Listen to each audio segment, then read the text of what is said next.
Днешната рецепта е за един много ретро сладкиш, който е супер лесен за приготвяне, а именно сладкиш 5 лъжици.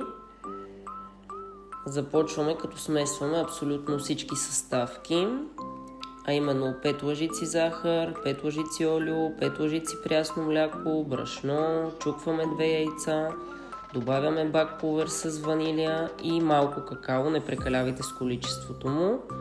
Пече се на 180 градуса за много кратко време, като наблюдавайте го, за да не стане прекалено сух. Надявам се, че рецептата ще ви хареса.